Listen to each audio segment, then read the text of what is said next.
¿Cómo están, amigos? Vamos a hacer la presentación del módulo 4 del diplomado para cumplir la ley antilavado de dinero.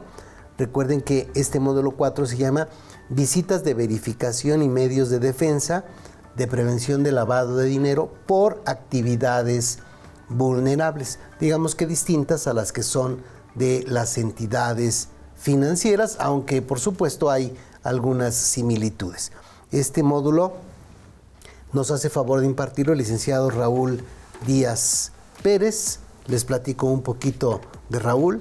Raúl, te agradecemos. Muy bien, buenos mucho. días. Gracias por la invitación. Gracias, Emefi. Qué gusto estar trabajando aquí con nosotros. Les comento, Raúl es licenciado por la UNAM, está certificado por la Comisión Nacional Bancaria y de Valores en la parte de antilavado de dinero. Fue administrador central de asuntos jurídicos de actividades vulnerables en el SAT.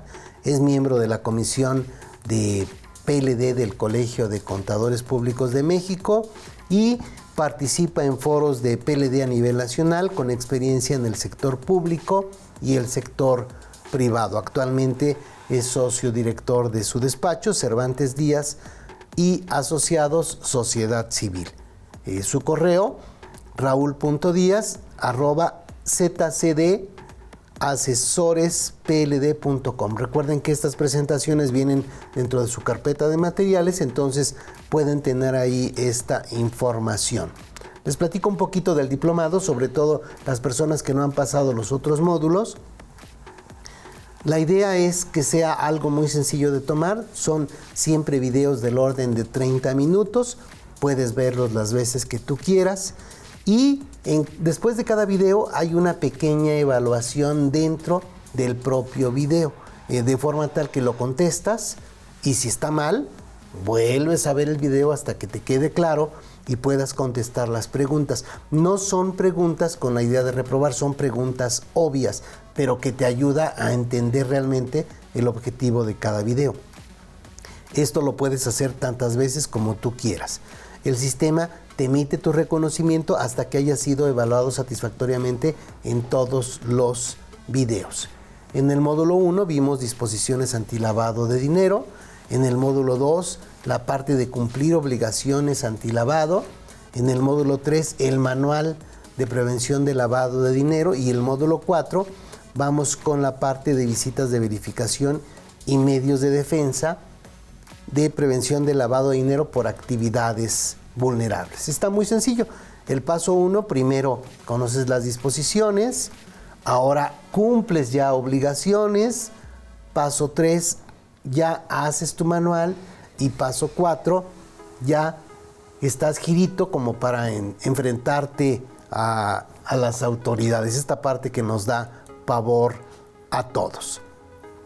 Muy bien, este módulo 4 dice que es atención de visitas de verificación de cumplimiento de obligaciones antilavado de dinero, sanciones, delitos e interposición de medios de defensa.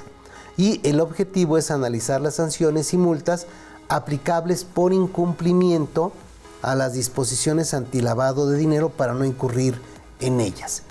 El contenido, si lo consideras conveniente, Raúl, voy diciéndote un poco lo que vamos a ver en el contenido y nos platicas un poco qué es lo que vamos a ver en cada punto.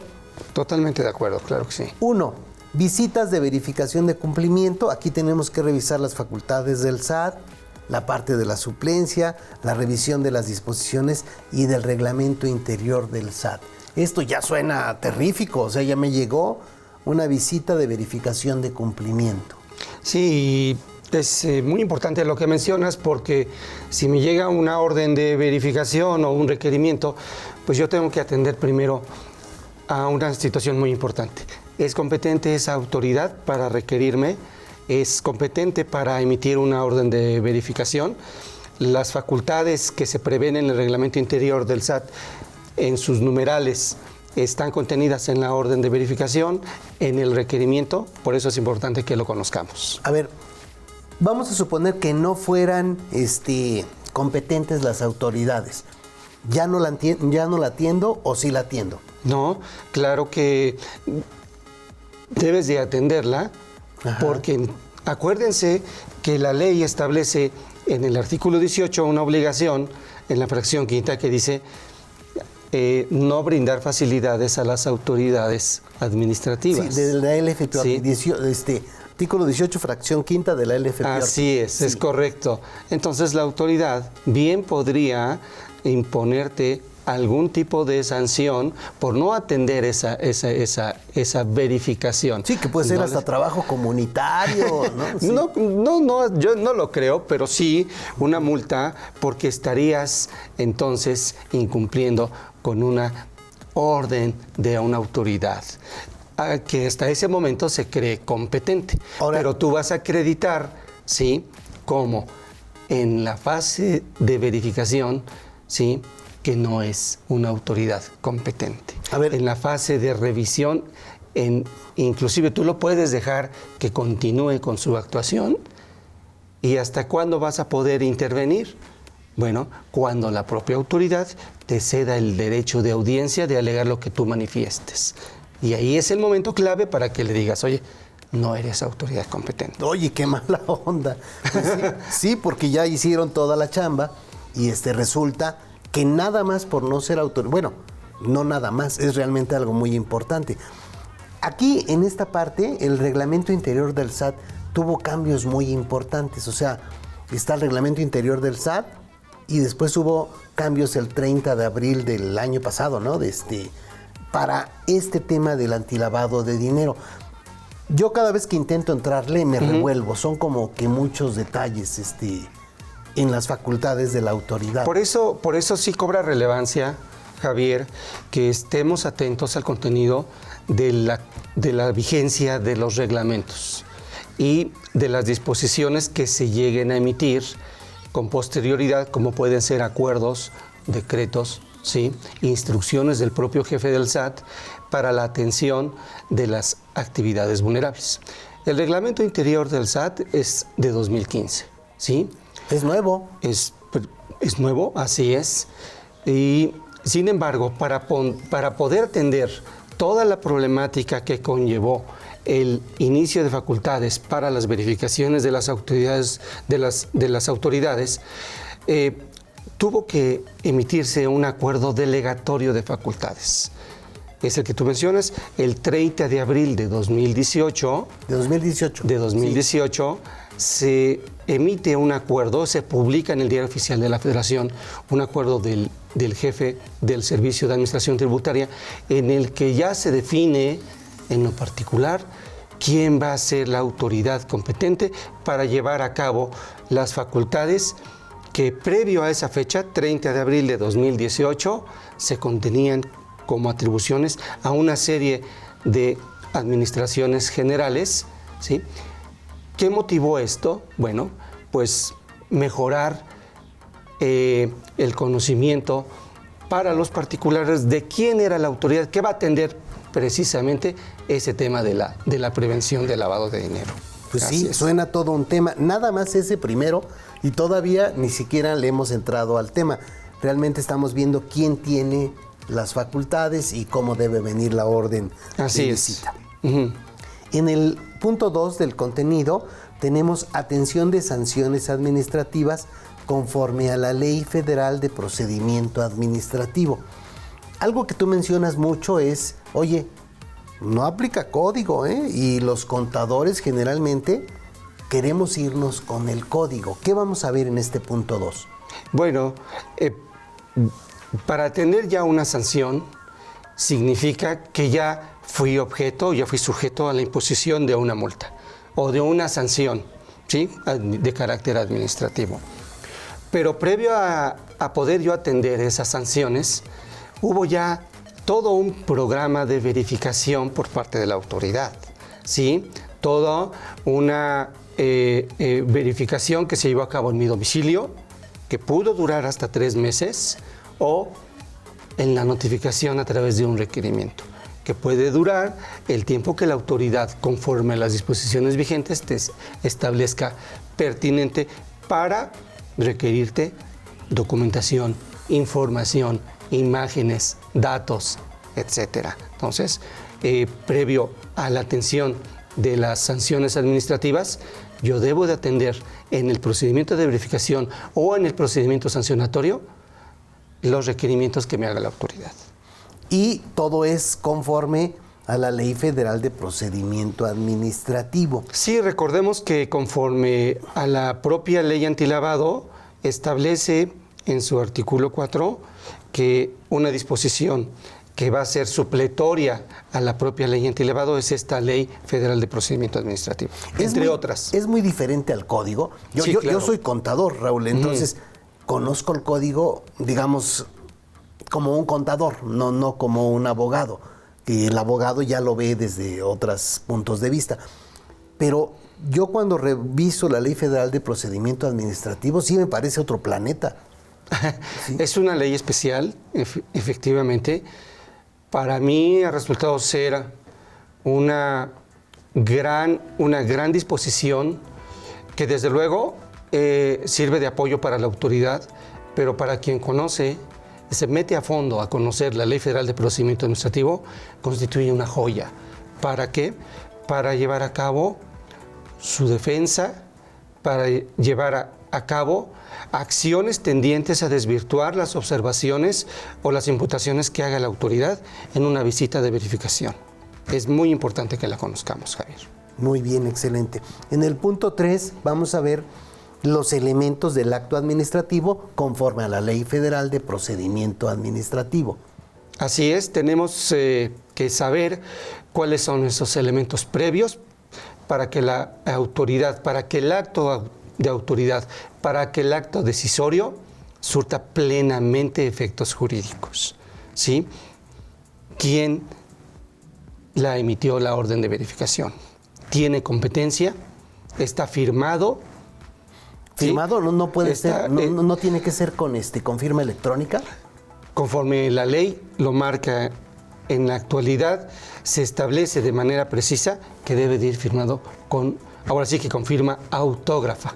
Ah, fíjate. Sí, okay. Entonces es un tema bien importante el que señalas, porque en materia fiscal ya todo puede ir ya hasta con firma electrónica. Sí, o me lo mandan al buzón o... Así es correcto. Y entonces ahí... Tiene que definirse todavía, fíjate. O sea, hasta este momento, si no trae la firma autógrafa, ya tiene un problema la autoridad. Así es. O me está dando chance de... Así es, de poder... desde la orden de verificación, desde el requerimiento, ¿sí? Y ya cuando vamos, por ejemplo, en los oficios que te comunica la autoridad de admisión de pruebas, ¿sí? En los oficios que te comunique ya la resolución definitiva, tendría que ir firmado de manera autógrafa. Podríamos sostener que conforme a otras disposiciones vigentes e igualmente válidas, la autoridad podría firmar de manera electrónica.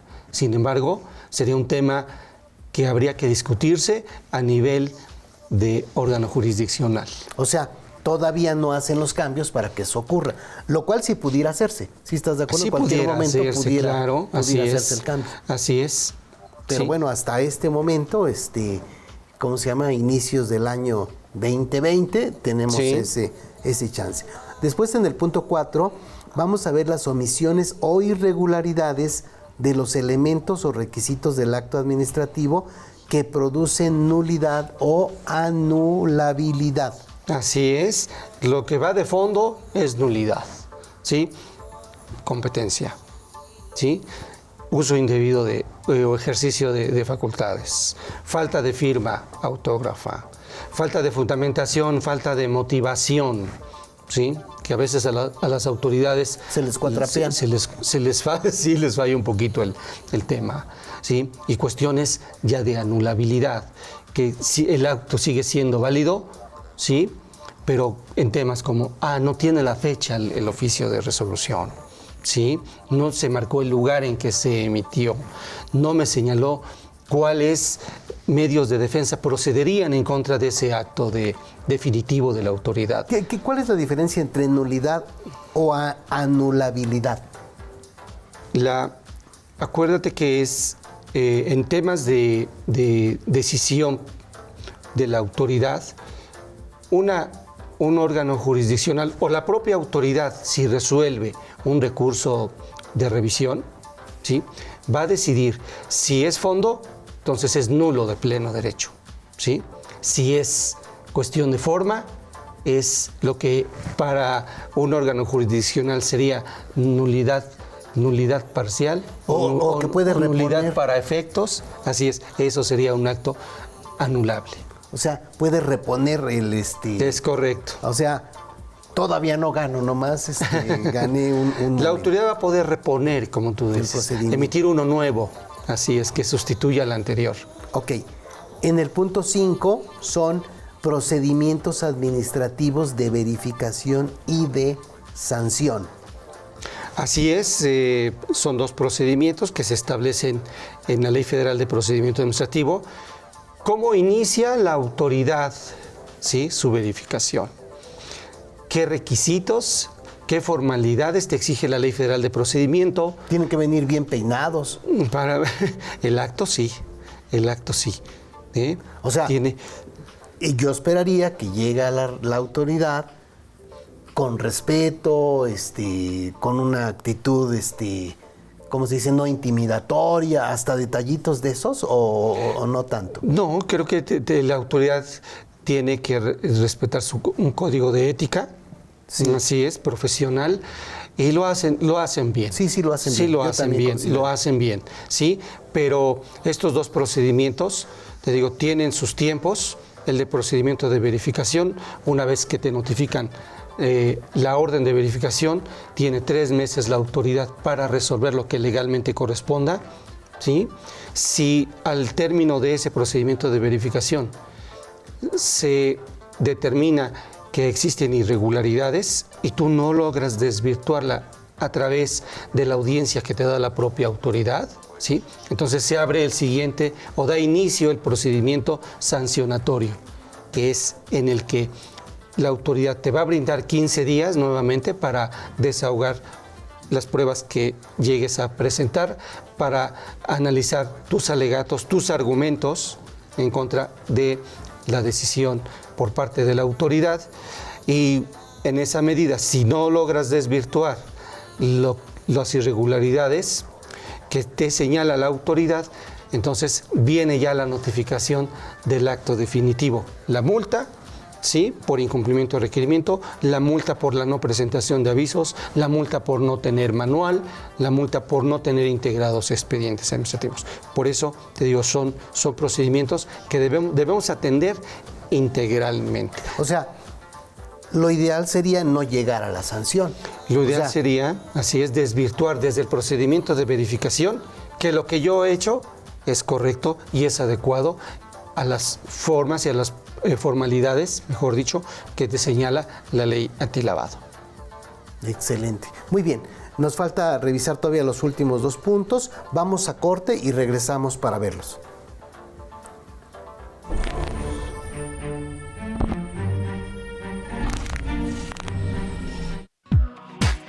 ¿Realizas actividades vulnerables antilavado de dinero? ¿Tienes una carta de invitación del SAT? Si requieres asesoría de un especialista para cumplir con estas obligaciones, en Tax Day contamos con los siguientes servicios. Asesoría antilavado de dinero, presencial, telefónica o por conferencia virtual. Presentación de avisos e informes, así como elaboración de manual antilavado de dinero. Comunícate con nosotros para juntos elaborar una propuesta de servicio. Llámanos al 55 63 87 44 50 o escríbenos a contacto@taxday.com.mx. IMEFI tiene para ti la conferencia Los 7 pecados fiscales por omisión del empresario, en donde los expositores te contarán con casos reales las prácticas indebidas que hacen las empresas. Está muy interesante. Delicado es el tema, tan solo el tema de las facturas. Esta conferencia tiene una duración de 5 horas y contamos con varias sedes en el interior de la República. Está muy agradable que sean 3 expositores, 3 puntos de vista. 7, yo creo que se quedaron cortos. Hay mucho más, ya lo va a decir Javier, Oscar. Hay situaciones que no hemos tomado con mucho detalle y que sí pueden traer consecuencias muy severas. Para conocer las diferentes sedes y horarios a impartir, mándanos un mensaje al 55 26 96 71 79. También puedes escribirnos a cursos@imefi.com.mx o a cualquiera de nuestras redes sociales. IMEFI, generando seguridad en los negocios.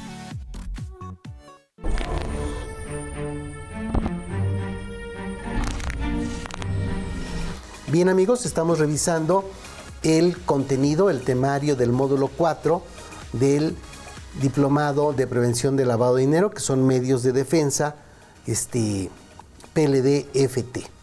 Muy bien, Raúl. A ver, aquí los primeros 5, bueno, y ya hasta llegar a este punto, suena como que es muy para abogados. Sin embargo, yo en la empresa no tengo a un abogado, generalmente tengo un contador. Habrá empresas que sí tengan su área jurídica, pero no necesariamente especializada en esta área. ¿Y el contador qué papel tiene aquí entonces? O sea, yo como contador necesito saber esto. Sí, Javier, el contador juega un papel muy importante, porque es el primero que llama el órgano directivo. A ver, que venga el contador Raúl Díaz. Sí. Y en esa virtud, yo como contador tengo que estar preparado para hacer frente a la serie de preguntas que vayan a hacerme los directivos de la empresa. ¿Sí? ¿Qué se recomienda si voy a estar encargado ya de un tema de prevención de lavado de dinero? Leer 2 o 3 veces para poder entender la Ley Federal de Procedimiento Administrativo. Que es una joya, ¿eh? Sí, o por lo menos ver un poco la parte de lo que tenemos aquí en el módulo, que va muy paso a pasito. No es una explicación para doctos en derecho, sino es una explicación paso a paso que ayuda mucho. Que ayuda mucho, y leer los capítulos en donde te establece cuáles son los requisitos del acto administrativo, cuáles son los tiempos que tiene la autoridad, ¿sí?, para llevar a cabo su procedimiento de verificación y su procedimiento sancionatorio.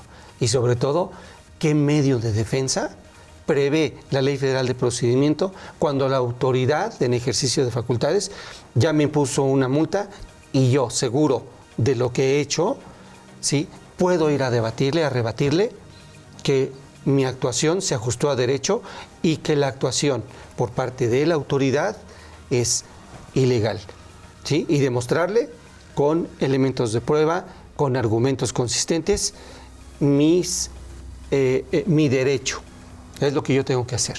Ahora, como contador. Ahora, como abogado, fíjate que yo acabo de hacer 2 divorcios, me fue muy bien. Estoy revisando el tema de una herencia, que esos me mantienen por varios años, ¿verdad?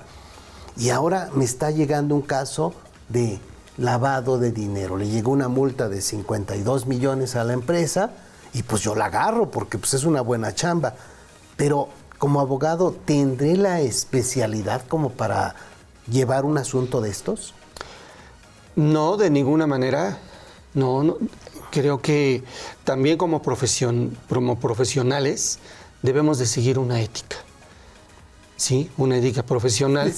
Me digan, oye, sí, no, esto no es mío. Eso no es mío. Pero conozco a alguien que te va a ayudar. Decían algunos comediantes, decía, es que mi abuelo era médico y él no operaba a alguien a menos de que fuera estrictamente necesario hacer la operación. No, que nos faltaba algo de comer, etcétera.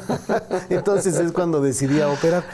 No, pero aquí el tema es, yo tengo a un abogado, oye, pues yo lo veo de traje, lo veo como que habla con términos jurídicos que no entiendo. A mí me late que sí sabe, pero no está nada sencillo el caer en con un abogado que no sea docto en el tema. Más o menos, ¿qué problemas pudiera tener alguien que no sea? O sea, errores clásicos que pueden estar cometiendo gente que interpone medios de defensa. Así es. Primero, que se les pueden ir los términos. Los tiempos. Los tiempos, ¿sí?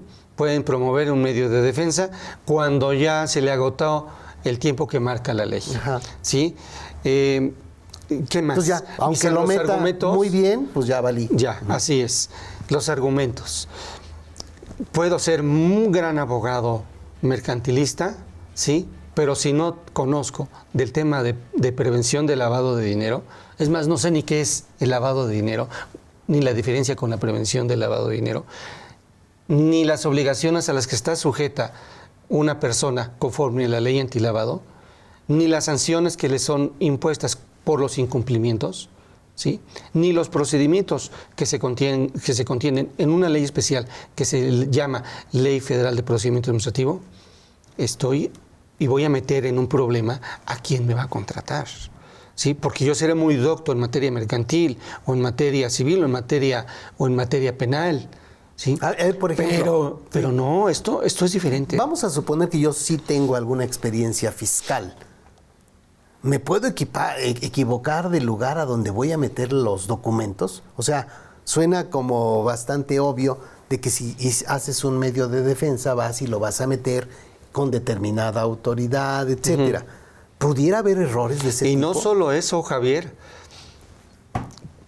¿Qué te parece si el abogado mercantilista presenta un recurso de revocación previsto en Código Fiscal de la Federación y no el recurso de revisión No, pues ya de entrada ya. que está en la Ley Federal de Procedimiento Administrativo y que te va a ayudar a combatir un acto de autoridad en materia de PLD?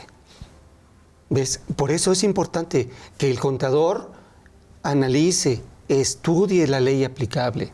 O sea, ¿sí? tenga una idea general. Ajá. Yo sí considero, queridos amigos, salvo su mejor opinión, que nosotros como contadores no podemos hacerle al abogado, pero sí debiéramos tener una idea general para saber que el abogado sí realmente tiene la especialidad con la que nos dijo que va a atender nuestro asunto. Es correcto. Entonces ahí está. En el punto 6, ahora sí, ya son aquí medios de defensa, está el recurso de revisión y el juicio de nulidad tradicional o en línea.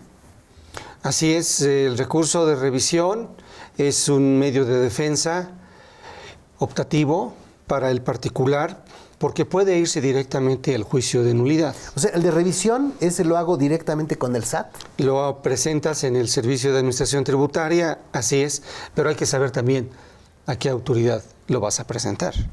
Porque no lo vas a presentar ante la Administración General de Servicios al Contribuyente, cuando quien tiene la competencia, conforme a las facultades que vamos a ver, es la Administración Central de Asuntos Jurídicos de Actividades Vulnerables. O sea, aquí no eres contribuyente, en esta ley no eres contribuyente, No eres contribuyente. Sujeto obligado. La ley así los denomina, ¿no? Así es. Sí, los contribuyentes no figuran para esta ley. Ok, en el recurso de revisión le voy a decir, oye, creo que estás equivocada, autoridad, porque hay estos elementos, le explico y ella misma pudiera decir, no es cierto, te voy a continuar con la multa que te impuse. Si lo interpongo ante una autoridad incompetente, la regla dice que, bueno, quien lo reciba tendrá que remitirlo a la autoridad que es competente. Pero si estamos ante una oficialidad de partes en donde la persona encargada no sabe. ¿Qué puede ser? Porque no tiene por qué saberlo, pues está en un área de recaudación, no en un área administrativa. Y no te lo reciben. Y vas a hacer el coraje del siglo, ¿por qué no te lo recibieron? Pues por eso tenemos que ir preparados, saber conforme al reglamento interior del SAT. ¿Por dónde? ¿Quién es la autoridad competente? Así es. Okay, y después el juicio de nulidad, ¿ese a dónde? El juicio de nulidad es ante el Tribunal Federal de Justicia Administrativa. Si el acto lo emite una autoridad central, digamos que aquí en la Ciudad de México, las autoridades, las salas competentes son las que tienen su sede aquí mismo en la Ciudad de México. Pero si en San Luis la Administración Desconcentrada de Auditoría Fiscal te emite una resolución, entonces tendrá que interponerse el juicio de nulidad en la sala cuya sede se encuentre en la circunscripción territorial que le aplica a San Luis Potosí. Así es. Ah, muy bien. Y ya en un juicio de nulidad dices que puede ser tradicional o en línea. Así es, hay esa opción. El juicio tradicional se maneja en papel, ¿sí? Y el juicio en línea es una bendición porque tú podrías estar interactuando a través con ese órgano jurisdiccional a través de una computadora. Presento mi demanda a través de una computadora, presento mis pruebas y la autoridad estará en obligación de responder, de dar contestación a mi demanda, a mis peticiones, ¿sí? También a través de una computadora. Pues suena ya, ¿cómo se llama? Muy moderno, ¿no? Digamos. Sí, así es, y mucha gente lo está utilizando.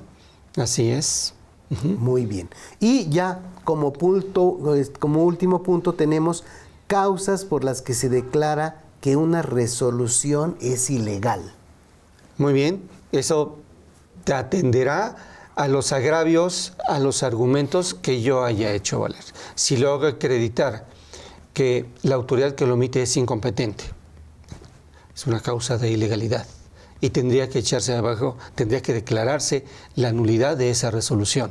Segundo, si acredito que los hechos, sí, en los cuales se basó la autoridad no son como se realmente sucedieron, es una causa de nulidad también.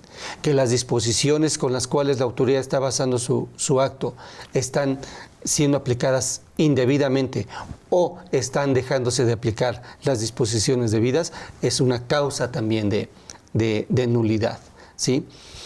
En el peor de los escenarios, ¿qué puede causar una resolución que sea ilegal? Ya lo habíamos comentado, que venga firmado de manera electrónica.